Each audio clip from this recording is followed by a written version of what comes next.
और अब हम बात करते हैं अपने इस खास कार्यक्रम आत्मनिर्भर भारत की। आज हम हर बीतते दिन के साथ डिजिटल इंडिया का सपना सच कर रहे हैं। ऑनलाइन लेन देन और डिजिटल भुगतान बढ़ रहा है। ज़्यादा से ज़्यादा लोग इंटरनेट बैंकिंग और फ़ोन बैंकिंग को अपना रहे हैं। डिजिटल इकॉनमी की तरफ हम कदम बढ़ा रहे हैं। घर बैठे बैठे इलेक्ट्रॉनिक लेन देन और व्यापार से सुविधाओं में इजाफा भी हुआ है, तो इसके साथ ही वित्तीय धोखाधड़ी और ऑनलाइन फ्रॉड के मामले भी बढ़े हैं। ये एक विचारणीय प्रश्न है। ऑनलाइन ठगी और फ़ोन फिशिंग की खबरें ग्राहकों को डराती हैं, लेकिन अच्छी बात यह है कि हमारी सरकार ने न सिर्फ डिजिटल ट्रांजैक्शंस के तौर तरीकों को लेकर लोगों को जागरूक किया है, बल्कि ऑनलाइन फ्रॉड्स को रोकने के लिए सख्त कदम भी उठा रही है। तमाम नए कानून भी बनाए गए हैं और रिजर्व बैंक ने भी ऑनलाइन बैंकिंग फ्रॉड से सुरक्षा के लिए प्रतिबद्धता जताई है।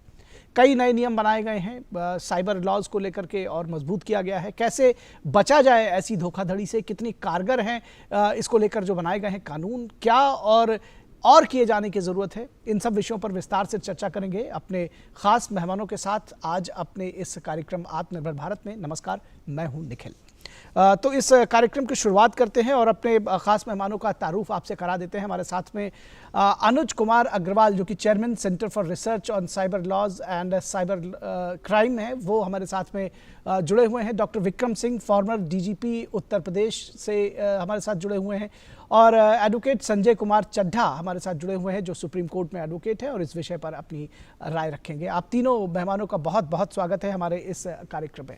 और जैसा कि हमने अपने इंट्रो में कहा कि डिजिटल इंडिया बनाने का सपना हम सब देख रहे हैं और उसमें लगातार कदम भी बढ़ा रहे हैं, लेकिन ये जो ऑनलाइन फ्रॉड्स होते हैं, जो डिजिटल भुगतान के समय लेन देन में कभी गड़बड़ी हो जाती है, वो कहीं ना कहीं डराती है और जो आम लोग हैं लगातार उनको कहीं ना कहीं उनको कदम पीछे खींचने पर मजबूर करती है। तो ये बेहद ज़रूरी है कि इस तरह के जो मामले हैं उनसे सख्ती से निपटा जाए और उसको लेकर के जो हमारे कानून हैं वो बेहतर हों। यहाँ पर हम अनुज कुमार अग्रवाल आपके साथ सबसे पहले जुड़ना चाहेंगे। किस तरह से देखते हैं इस पूरे सिनारियो को? अगर अभी ऑनलाइन फ्रॉड्स की बात कही जाए, डिजिटल फ्रॉड्स की बात कही जाए, वित्तीय जो लेन देन है इसमें जो फ्रॉड्स हैं उसका पूरा एम्बिट किस तरह से आप देखते हैं? भारत में कितना बड़ा ये एक खतरा बनकर उभरा है पिछले कुछ वर्षों में, और जो कानून है, साइबर लॉज है, वो कितने सख्त हैं और कितना और इसमें किए जाने की कुछ जरूरत है?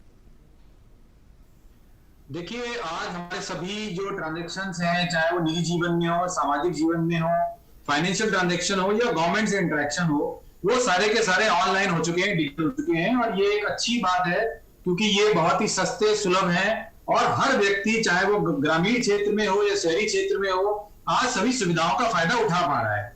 लेकिन इसके साथ साथ ही साइबर क्राइम में भी बहुत तेजी से बढ़ोतरी हुई है। एसोचैम का एक सर्वे कुछ समय पहले आया था, तो उन्होंने बताया कि साल दर साल 400% की इसमें बढ़ोतरी हो रही है, जो कि बड़ा चिंताजनक है। साल 2019 में ऐसा माना गया है कि कई करोड़ साइबर क्राइम के मामले हुए लोगों के साथ, छोटे बड़े विभिन्न प्रकार के सामाजिक और आर्थिक। तो ये जो नंबर्स हैं ये बहुत बड़े हैं। हमारे देश में जो डिजिटल क्रांति हो रही है, जो डिजिटल इंडिया की बात हो रही है, उसको बहुत तेजी से सरकार ने प्रयास करके आगे बढ़ाया है। लोगों ने भी उसमें पूरा साथ दिया है। कोविड में भी हमने देखा कि भारत एक ऐसा देश था जहां पर रूरल जनसंख्या ज्यादा होने के बावजूद जनता को कोई खास परेशानी नहीं हुई। उनके फाइनेंशियल ट्रांजेक्शन चलते रहे, सरकार से उनका संवाद लगातार बना रहा, सरकारी स्कीम्स का फायदा उन्हें मिलता रहा जी। तो इसलिए ये बहुत आवश्यक है कि साइबर क्राइम पर रोक लगाई जाए, इसको जनता इससे भयभीत ना होने पाए। क्योंकि अगर ये मामले बहुत बढ़ेंगे और लोगों को इसमें रिएक्शन नहीं मिलेगा तो लोग इससे भयभीत हो जाएंगे और ये जो डिजिटल इंडिया की बात है, डिजिटल क्रांति चल रही है, उसमें कहीं ना कहीं जनता पीछे हटेगी जी। अब इसमें जहां तक सवाल कानूनों का है, तो देखिए कई अच्छे प्रयास हुए हैं। आरबीआई की तरफ से एक सर्कुलर 2017 में जारी हुआ है, जिसमें उन्होंने कहा है कि अगर जनता के किसी व्यक्ति के साथ साइबर फ्रॉड हो जाता है, ऑनलाइन फ्रॉड हो जाता है, तो उन्हें बैंक की तरफ से पैसा वापस किया जाएगा, बशर्ते जनता के व्यक्ति ने जिसका नुकसान हुआ है स्वयं कोई हिस्सेदारी ना की हो, उन्होंने अपना ओटीपी वगैरह ना बताया हो। तो ये बहुत ही अच्छा वेलकम स्टेप जी को सुन के तेजी से उस पर कार्रवाई करें और लोगों का नुकसान कम से कम हो, जल्दी से जल्दी अगर कभी फ्रॉड हो जाए तो उन्हें न्याय मिल सके। जी बिल्कुल। और इन कानूनों का किस तरह से इम्प्लीमेंटेशन हो रहा है, किस तरह से पुलिस इस पर कार्रवाई करती है, इसके लिए डॉक्टर विक्रम सिंह के पास चलते हैं। डॉक्टर विक्रम सिंह, बहुत स्वागत है आपका। सबसे पहले तो सर बताइए कि इस तरह से किस तरह से या किस तरह के मामले सबसे ज़्यादा, जब ऑनलाइन फ्रॉड्स की बात होती है तो वो रिपोर्ट होते हैं, और रिपोर्ट होने पर क्या जो स्टैंडर्ड प्रोसीजिंग ऑपरेशन तरीके हैं, एक तरह से कहा जाए, जो जिस तरह के पुलिस जो कार्रवाई करती है, किस तरह से पुलिस कार्रवाई करती है, और कितना आपको लगता है कि क्योंकि ये माना जाता है कि इस तरह के अपराधों में अक्सर जो अपराधी हैं वो फ्रॉड करके, खासतौर पर फ़ोन फिशिंग वगैरह के मामले में वो बच निकलते हैं, क्या ये कितनी सच्चाई है और किस तरह से धरपकड़ की जाती है इन लोगों की? निखिल जी, आपकी बात में पूरी वास्तविकता है, और जैसा अनुज जी ने कहा है, उनकी बात को आगे बढ़ाते हुए मैं निवेदन करूंगा कि जो रजिस्टर्ड केसेस है लगभग 3,500 प्रतिवर्ष, जो 17-18 के एनसीआरबी का डेटा है, वास्तविक फिगर्स उससे कहीं कहीं कहीं ज्यादा है। और नॉन रजिस्ट्रेशन से अगर हम शुरू करें, सबसे बड़ी फॉल्ट लाइन यह है नॉन रजिस्ट्रेशन ऑफ केस। कम लोग जानते हैं कि भारत सरकार ने प्रत्येक यूनियन टेरिटरी में और राज्य में एक आईजी और एडीजी स्तर का एक अधिकारी नियुक्त किया है, जो नोडल ऑफिसर है इन अपराधों के इन्वेस्टिगेशन को लेकर के। इसके अलावा भारत सरकार की वेबसाइट है www.cybercrime.gov.in की अगर कहीं कुछ समस्या आती है तो इस वेबसाइट को सब लोग याद रखें, इस पे एक्सेस करें, आपकी पूरी सहायता की जाएगी। हम समस्या की बात करते हैं जी। जहां कहीं आईटी एक्ट में समस्या आती है, मेरा परामर्श होगा, संजय चड्ढा जी बड़े विद्वान अधिवक्ता बैठे हैं, आईपीसी और अन्य सुसंगत एक्ट्स के साथ, जैसे डाउरी एक्ट है, ह्यूमन ट्रैफिकिंग के बारे में है, SC/ST एक्ट है, उसका समावेश अगर कर ले, indecent representation of women's act है, अगर ये लगा लें तो आपको कहीं पर असहज नहीं होना पड़ेगा। लेकिन केवल अगर आईटी एक्ट पे ही निर्भर रहेंगे तो कदाचित शायद आपको कामयाबी उतनी नहीं मिले। इसके अलावा अगर आप देखें कि पुलिस कर्मियों की, जैसा कि अनुज जी ने कहा, प्रशिक्षण की बहुत जरूरत है। अधिकांश हमारे पुलिस अधिकारी इससे अनभिज्ञ हैं, जो विभिन्न चीजें हैं जिसके आईटी एक्ट में जिसका कि समाधान होना आवश्यक है, तो उसके बारे में शॉर्ट कैप्सूल कोर्स। लेकिन अब संतोष का विषय यह है कि सेमिनार के माध्यम से, फ्रीक्वेंटली आस्क्ड क्वेश्चंस के माध्यम से, पैम्फलेट के माध्यम से, प्रशिक्षण से पुलिस कर्मियों को सुशिक्षित किया जाता है। मुझे याद है 10 साल पहले एक विवेचक ने कंप्यूटर से हार्ड डिस्क निकाल करके जब कोर्ट में पेश करना था, तो सूजा और सुपली लेकर के हार्ड डिस्क को पंचर करके उसमें रस्सी डाल करके कोर्ट के सामने पेश किया, तो जो बचा कुचा साक्ष्य था वो भी सत्यानाश हो गया। तो इस प्रकार की अनभिज्ञता या कंप्यूटर इलिटरेसी हमारे लिए आत्मघात से कम नहीं है। तो हमको अपने विवेचकों की प्रशिक्षण, उनकी गुणवत्ता, do's and don'ts, steps in investigation, frequently asked questions और किस प्रकार साक्ष्य को न्यायालय में पेश करना है, इसके बारे में भली भांति प्रशिक्षित होना पड़ेगा। वरना ये हमारी ना तजुर्बेकारी और इनएक्सपीरियंस, ये इसके बड़े भयावह परिणाम हो सकते हैं। क्योंकि जिस रफ्तार से बढ़ रहा है, आपने तो केवल साइबर फाइनेंशियल फ्रॉड की बात की, लेकिन जो drugs, human trafficking, cyber bullying, cyber stalking है, उसके बारे में जब चर्चा होगी तो बताएंगे, वो एक नया आयाम भयावह स्थिति है। जी जी जी जी बिल्कुल जी। इसकी बहुत सारी शाखाएं अगर कहा जाए, एक के बाद एक, चूंकि डिजिटल और इलेक्ट्रॉनिक ट्रांजैक्शन से जुड़ी हुई, जिस तरह से आपने कहा, वो निश्चित तौर पर और आगे जाती है। किस तरह से धरपकड़ कर पाते हैं विक्रम सिंह जी अपराधियों की, क्योंकि ये बेहद ज़रूरी है और इसी से जो कानून व्यवस्था के को लेकर के लोगों के मन में विश्वास जगता है। निखिल जी, अब आपको जान के बहुत हर्ष होगा, हमारे आईपीएस ऑफिसर्स में और विवेचकों में बहुत बीटेक, एमटेक, एमसीए और बड़े कुशल विवेचक आ गए हैं। इसलिए अब वो समस्या हमारे पास नहीं है कि इसका इन्वेस्टिगेशन कैसे होगा। हमारी कामयाबी का रेट भी बहुत, डिजिटल फुटप्रिंट्स नहीं मिटाए जा सकते हैं, जो एक्चुअल फुटप्रिंट्स है और फिंगरप्रिंट वो तो मिटा सकते हैं, डिजिटल फुटप्रिंट्स मिटाए नहीं जा सकते हैं। ये एक सक्सेस स्टोरी है हमारी। इसी तरीके से जो धरपकड़ होती है, बाकी प्रक्रिया तो सीआरपीसी के अनुसार होती है, सारे कानूनों के ऊपर, क्रिमिनल प्रोसीजर कोड में जो सर्च और सीजर्स के मामले हैं। लेकिन विवेचक का ब्रीफ होना, शिक्षित होना, कंप्यूटर लिटरेट होना, ज्यादा ऐसा ना हो कि जा करके, क्योंकि ऑटो डिस्ट्रक्शन मोड पे जो बहुत शातिर दिमाग के जो साइबर क्रिमिनल्स होते हैं, वो ऑटो डिस्ट्रक्शन, क्योंकि जिस आदमी ने जाकर के पहली बार स्विच ऑन किया और गलत बटन में पासवर्ड डाला, वो अपने आप ही ये क्रैश कर जाएगा। लेकिन संतोष का विषय है कि कुशल विवेचक वो सारी चीजें हार्ड डिस्क और कुकीज के माध्यम से लैपटॉप से बरामद कर सकते हैं, क्योंकि वो डेटा कहीं गया नहीं है। एक कुशल विवेचक को चाहिए कि साइबर फॉरेंसिक्स के माध्यम से उसकी तह तक पहुंच जाए और उसमें से कुकीज में डेटा हो, कुकीज में डिटेल हो, कुकीज में पोर्नोग्राफी हो, वो कुशल विवेचक वहां तक जरूर पहुंच जाएगा। जी बिल्कुल। तो जो बात आप कह रहे हैं, जो आपकी बात का सूत्र है, उसको वहीं से आगे बढ़ाते हुए एडवोकेट संजय चड्ढा जी के पास चलते हैं।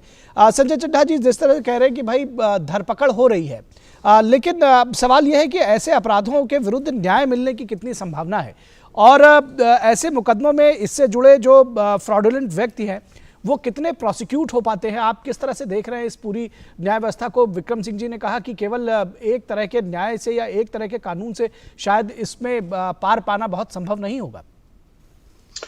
देखिए, आदरणीय विक्रम सिंह जी ने जो बात कही, मैं उसको आगे बढ़ाने का, पहली बात जो बहुत ही महत्वपूर्ण उन्होंने कही वो ये है कि मात्र आईटी एक्ट के इस्तेमाल से ये चीज पे निवारण नहीं पाया जा सकता। अन्य जो आईपीसी की बहुत महत्वपूर्ण धाराएं हैं उन सब का इस्तेमाल होना चाहिए, और जो उनको लगा के साथ में जितने भी उससे को रिलेटेड, जैसे बैंकिंग फ्रॉड पे आज हम बात कर रहे हैं, फोन फ्रॉड पे हम लोगों ने बात करनी है, तो अगर हम ये जो बाकी लॉज हैं उनको भी उसमें समावेशित करेंगे तो बहुत शीघ्रता से हमें न्याय मिलेगा और कहीं पे भी कोई लूप होल नहीं छूटेगा। पहली बात। दूसरी बात, देखिए सबसे महत्वपूर्ण बात जो उनकी, मैं जिसको पूर्णता सहमति अपनी व्यक्त करना चाहता हूं जिस विषय पे, वो है कि हमारे जो इन्वेस्टिगेशन करने का जो विंग है, इन्वेस्टिगेटिंग विंग बहुत स्ट्रांग होना चाहिए और उस पे बड़ी तत्परता से, और बहुत मुझे बड़ी बताते हुए खुशी हो रही है कि हमारे अब आईओज जो हैं वो ट्रेंड हो रहे हैं और उनको गवर्नमेंट ने भी स्पेशल अवेयरनेस के तहत उनको जो है गाइड करके किया है। ये तो हो गई बात फंडामेंटली, क्योंकि अगर जो प्रोसिक्यूशन का केस ही मजबूत नहीं होगा, अगर प्रोसिक्यूशन ने किसी केस को तैयार किया उसमें लूप होल छूट गए, तो फिर ये हमने देखा है कि फिर ट्रायल में डिफेंस लॉयर्स जो है अपनी तमाम चीजें इस्तेमाल करते हुए जो है बरी करवा लेते हैं और केस समाप्त हो जाता है। तो इसलिए इन्वेस्टिगेशन एक बहुत इंपॉर्टेंट चीज है जिसके लिए कार्य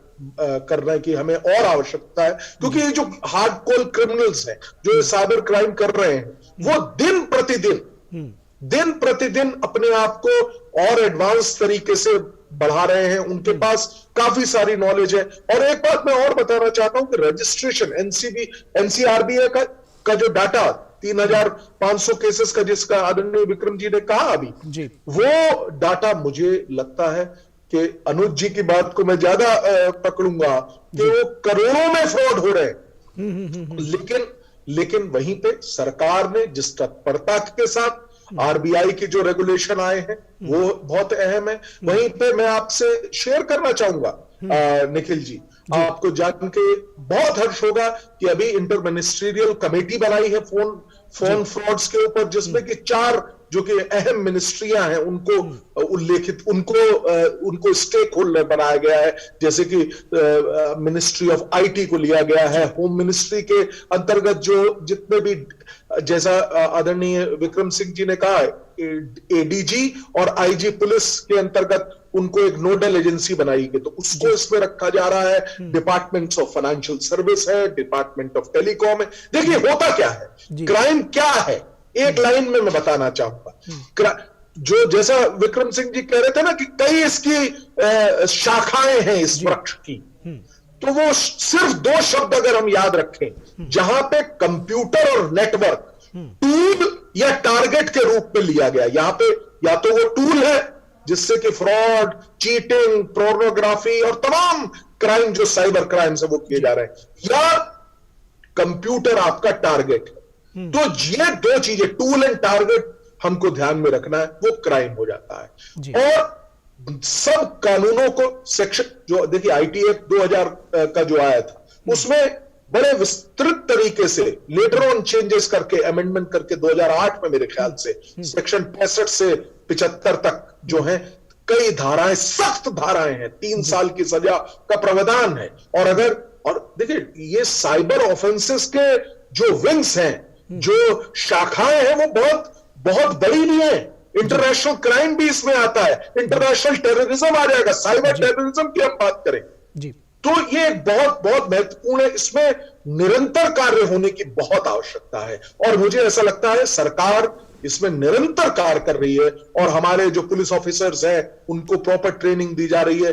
प्रोसिक्यूशंस जो पब्लिक प्रोसिक्यूटर्स हैं, अभी वेरी रिसेंटली मैंने देखा उनके लिए स्पेशल ट्रेनिंग प्रोग्राम चलाए जा रहे हैं। तो ये ऐसा है कि हम लोग नई, जैसे कहते हैं ना कि आवश्यकता जो है वो आविष्कार की जर्नी होती है, ऐसे ही आईटी एक्ट आया था और इसी प्रकार से बाकी चीजें भी हम लोग बना रहे हैं और तत्परता से जो हमारे आगे चैलेंज है उसको हम स्वीकार करते हुए इन अपराधियों को पकड़ने के लिए सक्षम है, लेकिन अभी भी आवश्यकता बहुत ज्यादा। जी बिल्कुल, आपने जो बात कही कि आवश्यकता बहुत ज़्यादा है। दरअसल बहुत सारे ऐसे एक पूरा जिसको कहते हैं कि कुटीर उद्योग की तरह पे साइबर क्राइम्स के धंधे चलते हैं। अनुज कुमार अग्रवाल जी, आप देखते हैं तमाम सारे ऐसे देश भर में ज़िले हैं जो इसके लिए बदनाम हैं। मैं नाम लेकर के वहाँ के सब नागरिकों को शर्मिंदा नहीं करना चाहूँगा, लेकिन तमाम सारे ऐसे ज़िले हैं हमारे देश में जो इसके नाम से बदनाम हैं। तो तुम डाल हम पात इस तरह वाली स्थिति में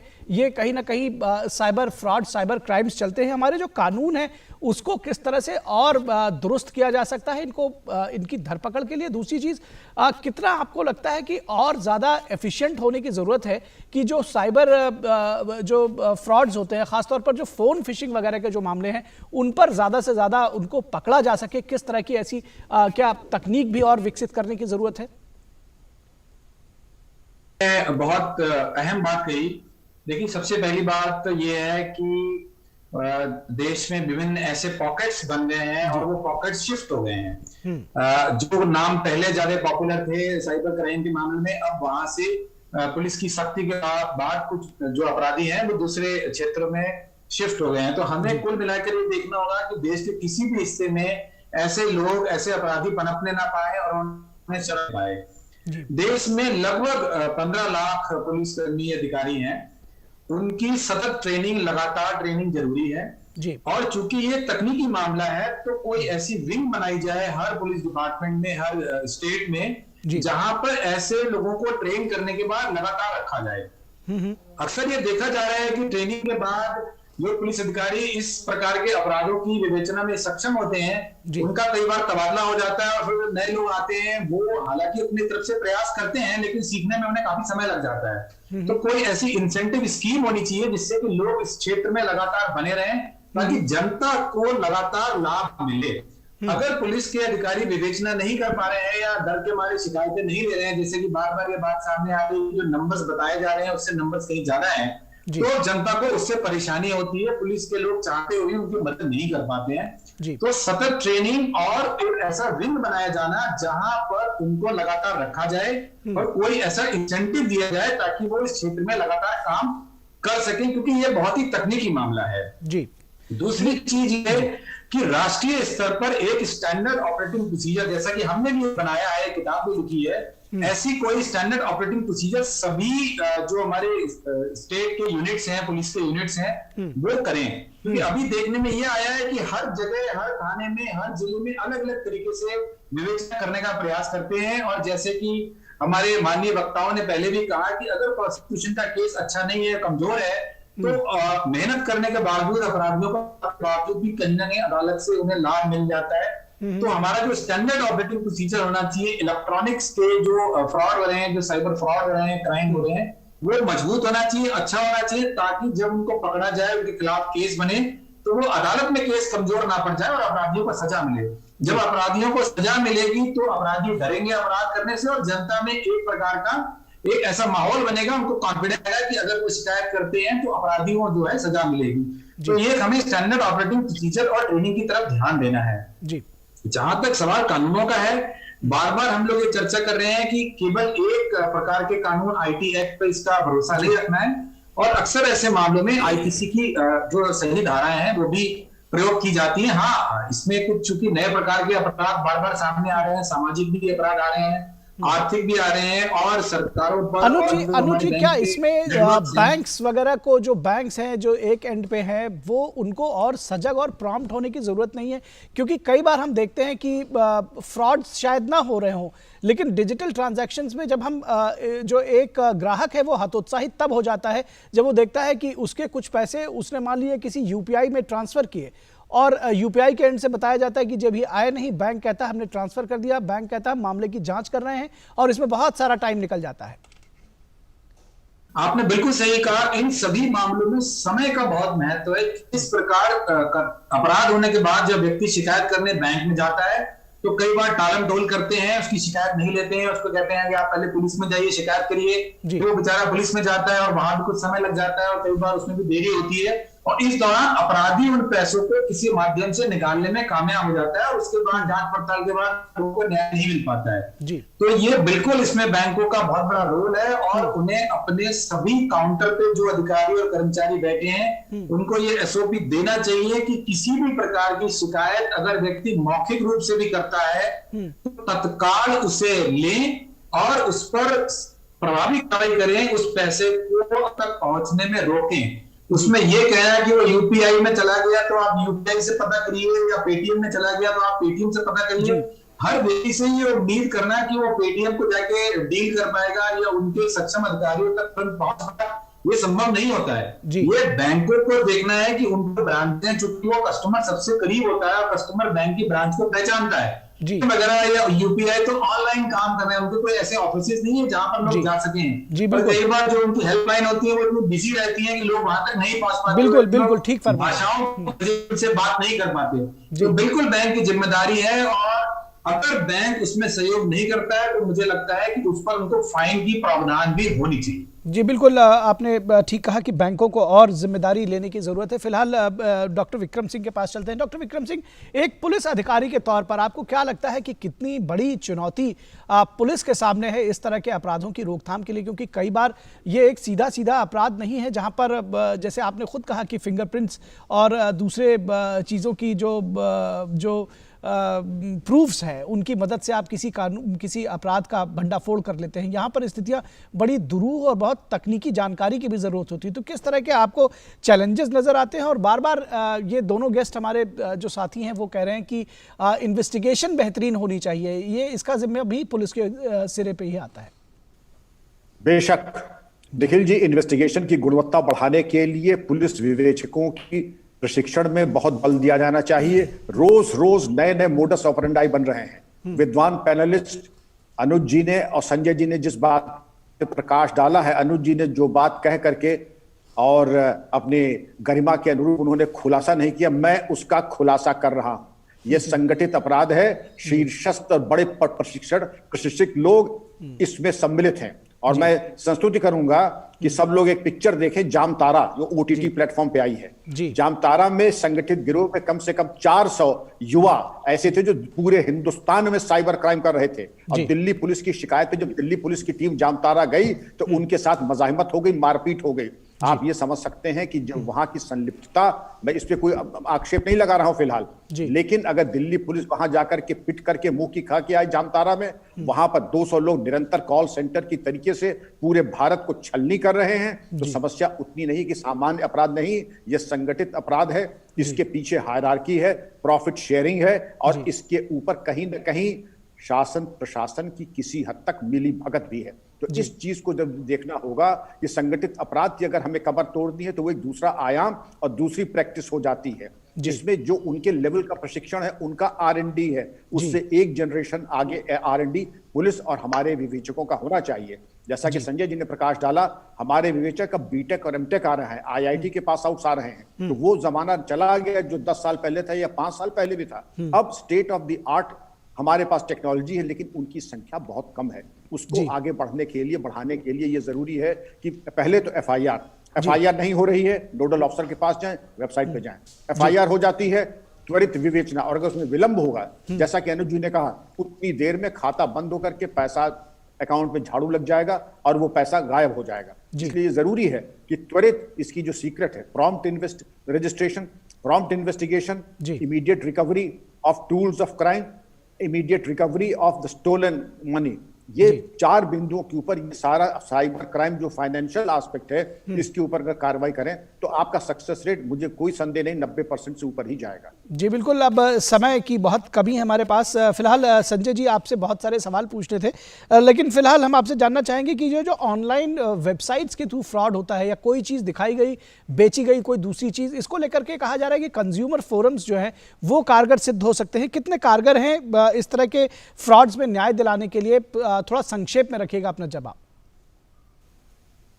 देखिए, अगर तो ये कोई फ्रॉड होता है तो फिर कंज्यूमर फोरम में इसका विवेचना नहीं की जा सकती, वो क्रिमिनल केस हो जाता है। लेकिन अगर कुछ दिखा के कुछ बेचा गया और कहा फिर, और उस तरीके से जो है फ्रॉड से थोड़ी सी कम संज्ञा यानी कि क्राइम नहीं हुआ है, तो इसकी निश्चित तौर से विवेचना जो है और इसका केस जो है वो न्यू कंज्यूमर एक्ट में, जो कि नया पास हुआ है अभी 20 जुलाई 2020 में उसको लागू किया गया है, निश्चित तौर पे डिस्ट्रिक्ट फोरम में, स्टेट कमीशन में, तीनों स्तर पे, नेशनल कमीशन पे कंप्लेंट की जा सकती है और कंज्यूमर फोरम बड़ी तत्परता के साथ जो स्पीडी जुरिस्डिक्शन दिलवाने में जी संजय जी, अब बस समय लगभग हमारा समाप्त हो गया है। एक लाइन में हमारे तीनों गेस्ट से मैं चाहूंगा कि एक लाइन में अपना जो अंतिम वक्तव्य है वो बता दें। अनुज जी, आप क्या संदेश देना चाहेंगे? नहीं, मैं लोगों को ये कहना चाहूंगा कि सतर्क रहें और बैंकों से मेरा विशेष अनुरोध है कि कभी ग्राहक उनके पास शिकायत लेकर जाएं, टालम टोल करने की बजाय मौखिक शिकायत को तुरंत लें और अकाउंट में ट्रांसफर को रोकें। जी बिल्कुल। डॉक्टर विक्रम सिंह, एक लाइन में सर। जागरूकता ही इसकी सफलता की कुंजी है, मौन रहें, अनावश्यक सूचना न दें। धन्यवाद जी। संजय जी, देखिए बहुत सही कहा जैसा अभी विक्रम सिंह जी ने, बिल्कुल किसी को कोई अपनी सूचना नहीं देनी है। और एक सबसे बड़ा काम जो सरकार कर रही है और करना है, इस कानून को, इसकी जो इसकी कठोरता है उसको जन जन तक बिल्कुल कानून को सख्त बनाना है और लोगों को जागरूक करना है। हम तीनों मेहमानों का बहुत बहुत शुक्रिया करना चाहेंगे, आप सभी लोगों का, कि आप आए और इतने महत्वपूर्ण विषय पर हमने चर्चा की, लोगों को जागरूक किया। तो लोगों को जागरूक होने की जरूरत है। बैंकिंग फ्रॉड से बचने के लिए कानून लगातार सख्त हो रहे हैं और निश्चित तौर पर आने वाले दिन जो है कुछ और बेहतर हो सकेंगे। इन पर जो इस तरह के अपराधी हैं उनकी धरपकड़ तेज हो सकेगी। इस पर निश्चित तौर पर एक शुचिता, एक पारदर्शिता आ सकेगी। तो आज के इस कार्यक्रम में आत्मनिर्भर भारत में बस इतना ही। हमारी पूरी टीम को दीजिए इजाजत। नमस्कार।